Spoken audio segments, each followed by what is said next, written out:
অভয়পুৰী ৭৫৬ নং ২ নং প্ৰাথমিক বিদ্যালয়ৰ সন্মুখত এই বিদ্যালয়খনত প্ৰায় ৫ শতাধিক ল'ৰা ছোৱালী পঢ়া শুনা কৰে। তাৰ সন্মুখত এখন বিদ্যালয় আছে, যোগেন্দ্ৰ নাৰায়ণ সৰুণী ছোৱালী উচ্চ বিদ্যালয়, আৰু কাষৰ এইটো ষ্টেট হাইৱে ৰাস্তা।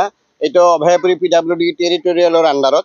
আৰু আপোনালোকে দেখিবলৈ পাইছে যে ৰাস্তাৰ কাষতে যিটো কালভাৰ্ট, আচলতে এইটো কালভাৰ্ট পানী অহা যোৱাৰ কাৰণে নদীৰ লগত সংযোগ আছে এইখিনি, কিন্তু মাজতে ইয়াতে দুৰ্বল গাঁথনিৰ কাৰণে চাগে সোনকালে ভাঙি গ'ল, কাৰণ ইয়াতে গধুৰ যান বাহন অহা যোৱা নকৰে।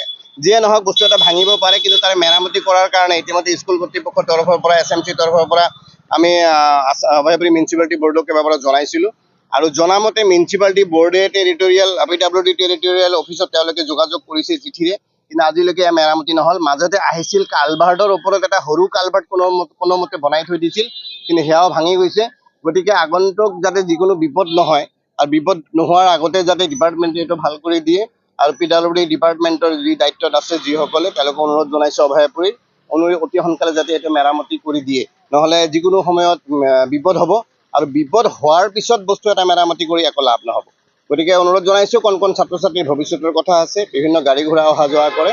গতিকে আমাৰ এটাই অনুৰোধ যে চহৰৰ মাজমজিয়াত থকা এই ধৰণৰ ভঙা কালভাৰ্টটো ইমিডিয়েট মেৰামতি কৰি দিব লাগে, যাতে ল'ৰা ছোৱালীৰ কাৰণে দূৰ ভৱিষ্যতে আগন্তুক কোনো বিপদ নহয়। Thank you. নমস্কাৰ, মই শ্ৰী শৰৎচন্দ্ৰ বৰুৱা, অভয়াপুৰী ২ নং প্ৰাথমিক বিদ্যালয়ৰ প্ৰধান শিক্ষক।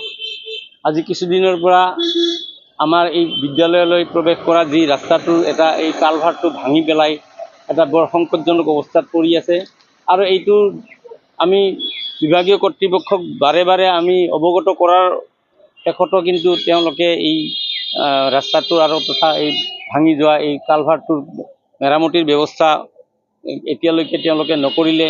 লগতে বিভিন্ন ধৰণৰ যান বাহন আহি পেলাই ইয়াতে ৰখি থাকে, আৰু এই যান বাহনবিলাকৰ কাৰণে আজি ল'ৰা ছোৱালীবিলাকে স্কুল বিদ্যালয়ত প্ৰৱেশ কৰাৰ ক্ষেত্ৰতো বহুতখিনি অসুবিধা আহি পৰিছে।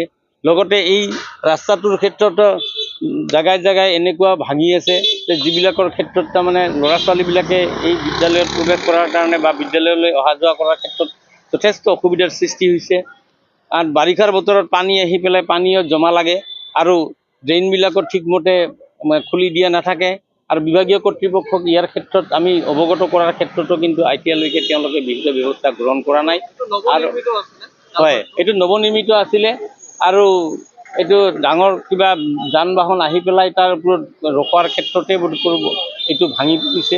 কিন্তু ভাঙিলে কেৱল সেই 4টা বাঁহৰ খুঁটি মাৰি পেলাই ৰঙা কাপোৰ এটা আঁৰি থৈ পেলাই বিভাগীয় কৰ্তৃপক্ষই এইটোৰ কেৱল দায় সামৰি থাকিলে। গতিকে সেইকাৰণে আমি কৰ্তৃপক্ষলৈ আমি বিশেষভাৱে অনুৰোধ কৰিছোঁ এই প্ৰচাৰ মাধ্যমৰ জৰিয়তে, যাতে তেওঁলোকে অতি শীঘ্ৰে এই ভাঙি যোৱা অংশটো তেওঁলোকে মেৰামতি কৰি আমাৰ ছাত্ৰ ছাত্ৰী আৰু ৰাইজৰ অহা যোৱাৰ পথটো যাতে সুগম কৰি তোলে, তাৰ কাৰণে মই অনুৰোধ জনাইছোঁ বিভাগীয় কৰ্তৃপক্ষক। ধন্যবাদ।